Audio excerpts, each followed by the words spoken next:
Hi, we are here in the power system lab and we are doing a project for wind turbine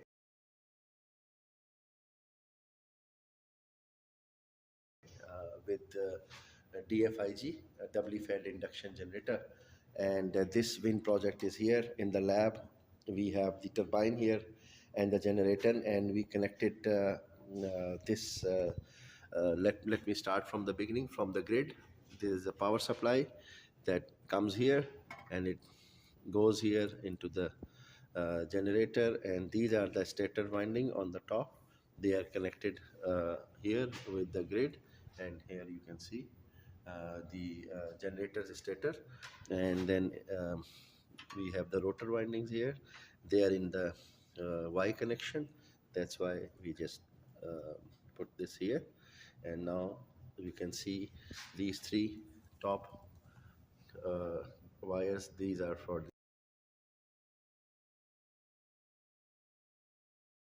the stator, and these are for the generators. Then we have an incremental assembly here.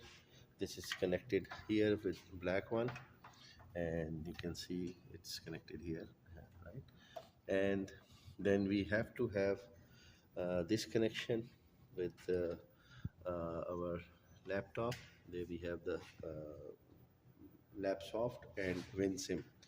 So we are almost ready, and we will now operate the system here. There's a grid supply that is coming here, and from the rotor and stator, both of these are going there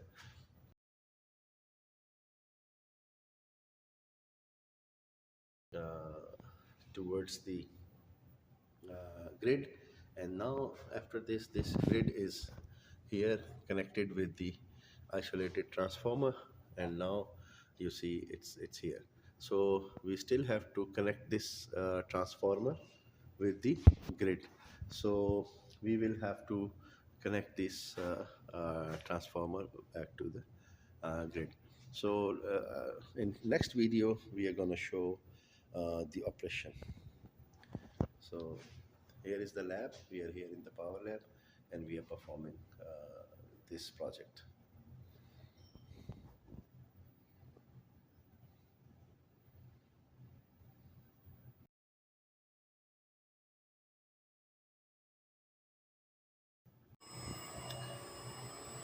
So this is our wind profile for the mountainous speed, and we can see here this is changing according to our input.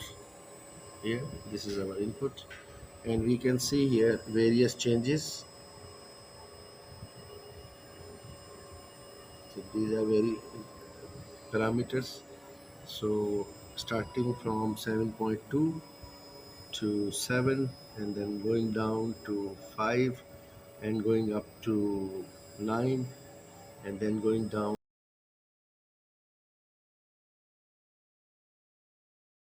to 7, and so on and so forth. So here we can see the change, and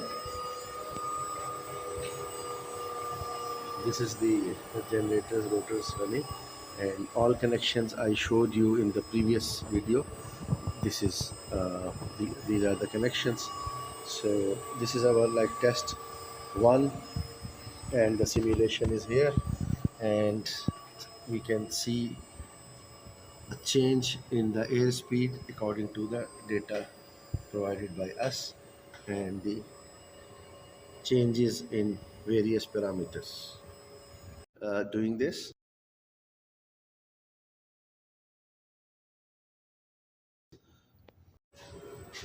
so now we have introduced this sag, voltage sag.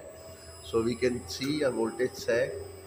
Time is 150 millisecond. Angle is 0 degree, and it's a three phase. We can see it here. So now what we did is like we connected this after after the transformer. Here you can see now this is going towards the uh, sag, a resistive sag, and we introduced 20% sag here, and this is going back to the grid, and we can see here, and Now let's see what happens. Now we have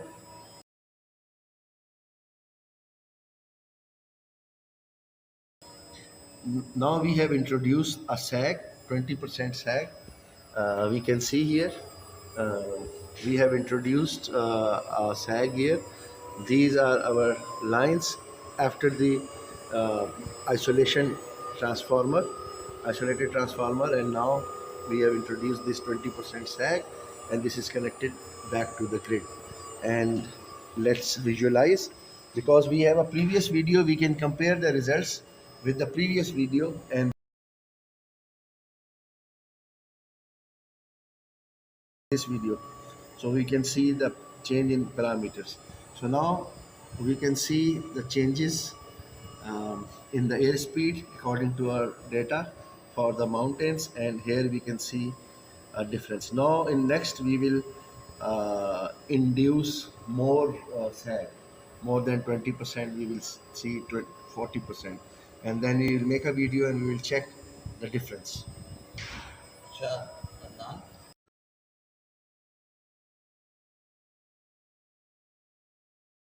Here we are increasing the RPM. You can see here I'm increasing the RPM, and let's see after 1000 or 1200 RPM it starts running. So here we can see all the connections. Experiments, interconnections are almost completed.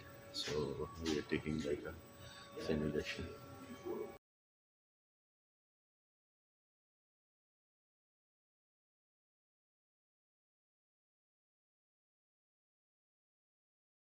Experiment, we have fixed the value of RPM 2200, and then we will apply a sag of 40% by starting this one.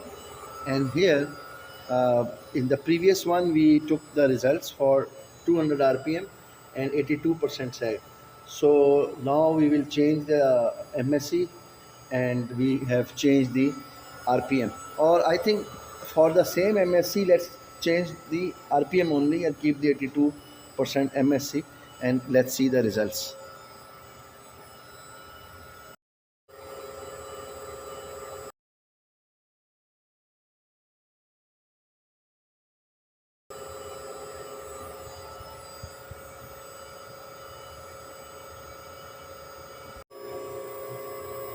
Now we are doing for 1800 RPM, so we will generate a sag of 40%, and we are in this mode, 3-phase 0 angle in time 150 millisecond for the symmetric fall. And these are our values. This one is the, this is for 1800 RPM, and this is also for 1800 RPM before incorporating the sag. These are our values. So now we are here to incorporate the sag 40% with these specifications.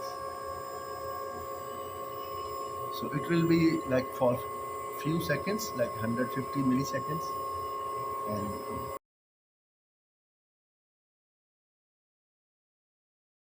let's see.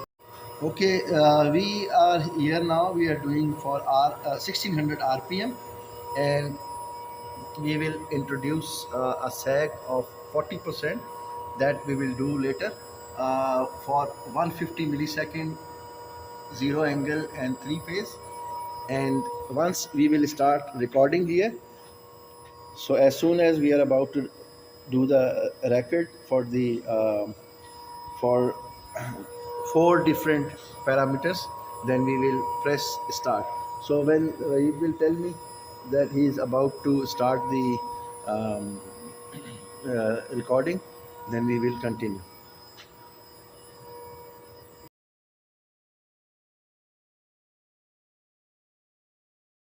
So now we are doing this. We are going to, as soon as he will say that I am recording, so here is the button for the recording. So we will record. So as soon as he will tell me, I will just press this start and to produce the sag. So let me know. Okay. So you see the processing. So it was there for 150 milliseconds, and now we can see the analysis. For this, the top one is showing the instantaneous grid voltage, the blue one. The bottom one in red is showing instantaneous grid current, and then on the right top it's showing positive sequence grid voltage, and on the bottom right it's showing positive sequence grid current. So here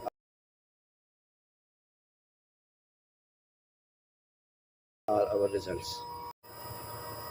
Now here we have 1600 rpm, and we are about to incorporate 60% sag. You see I have changed these, and this is three-phase symmetric fault being incorporated.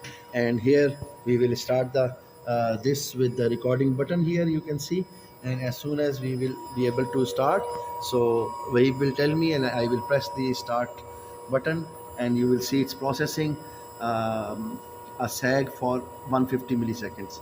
Are you ready, Waheeb?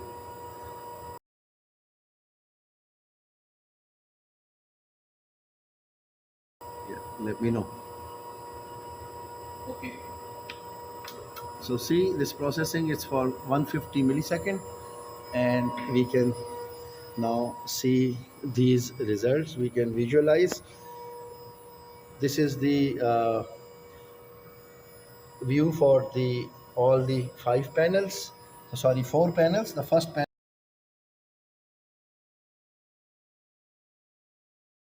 on the top left is uh, panel one, instantaneous grid voltage, and the left down, the red one is instantaneous grid current.